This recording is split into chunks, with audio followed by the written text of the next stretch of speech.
Whenever we finish a project, we do a lot of soul searching. A lot of reference got kicked around. The Seven Samurai, the Magnificent Seven. We talked very early on about showing off a more human approach to Spartans. We definitely focused on trying to go back to sort of the core of what made Halo CE, the Combat Evolved, the sort of phenomenon that it is. I remember my first time playing Halo, and I was in that first level, and after winding through these technical corridors, fighting aliens, and then I step out into this world, and it just opens up in front of me, and it's beautiful and alien and huge. That was a sort of seminal moment for me, and I think that's part of what we want to capture in Reach.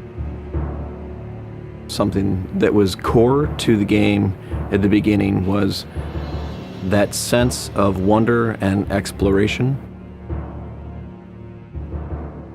We started with a series of events. We basically set out like, okay, from this date on Reach to this date, we built a military campaign.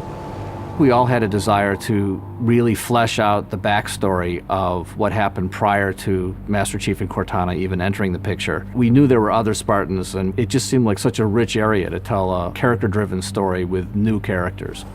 We wanted this team to feel like a Delta Force type team that are usually a smaller number. Why are we not seeing explosives residue? This particular team, Noble Team, they've survived by staying together. You're Noble Six, you're a replacement for a Spartan that's died. You're experiencing this story, boots in the mud. We looked at the story of Reach, and it was obviously a more intimate, character-driven story. We really needed the attention to real-world detail, trying to make these characters' faces really feel like believable. We started everything over from scratch, came up with a whole new rig for how we animate faces and also how we approach like texturing them, modeling them, everything, and just put a lot more time. Difference about a couple million polygons. We absolutely want Reach to tell a human story, and that's going to require us to invest significantly into higher fidelity models, much more open environments, larger numbers of AI than ever before in a Halo game.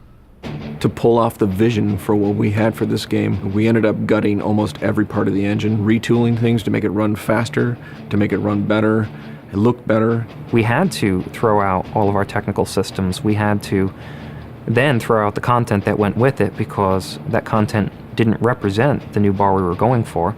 Copy that, on our way. Don't need command to tell me. Been on hers half my life. Let's shoot it. We've got a great team of guys, and they could take motion capture and they could make the poses way more dynamic, way more expressive. Those changes bring out the life, they bring out the style of our characters. We had probably 4 times the amount of polygons to play with this time around, which gave us a lot more freedom and creativity in what we wanted to achieve. When you look at total engineers that are actually putting code that are actually affecting this game, I mean, it's massive, 30 plus guys, it's crazy.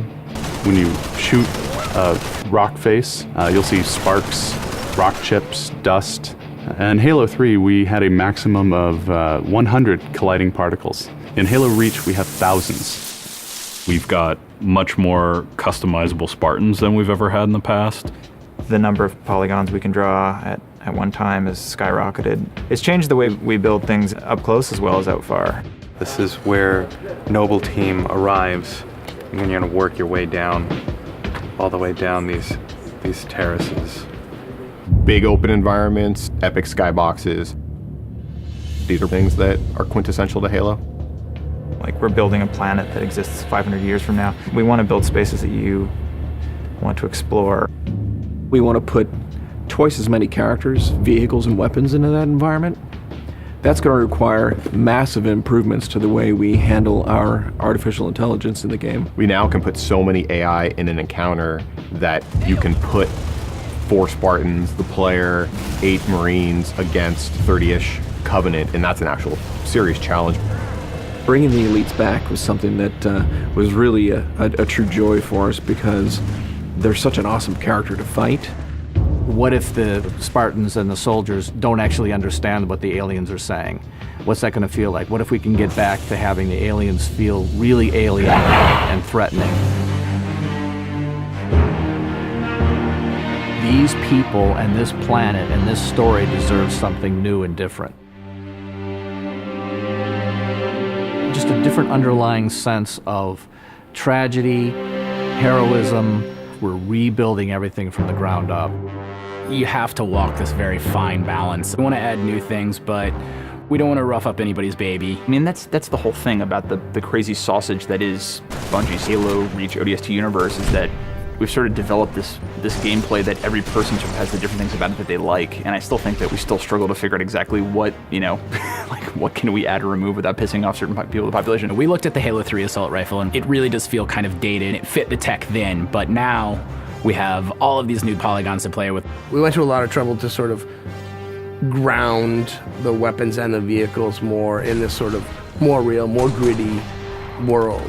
We refined a lot of the weapons to push them into their particular role, and that role is defined a lot by range and the range of combat that you're going to play. For instance, the DMR, which is a sort of medium to long range suppression marksman rifle. It's going to be a sandbox game. It's not going to be a carefully scripted game where every movement of the AI is controlled by a mission designer. It's much broader than that. It allows the player to deal with encounters in their own specific way. There's definitely going to be offhand grenade throwing. There's definitely going to be vehicles. There's definitely going to be a large number of weapons that are incredibly powerful, incredibly accurate, that allow the player to feel like a badass.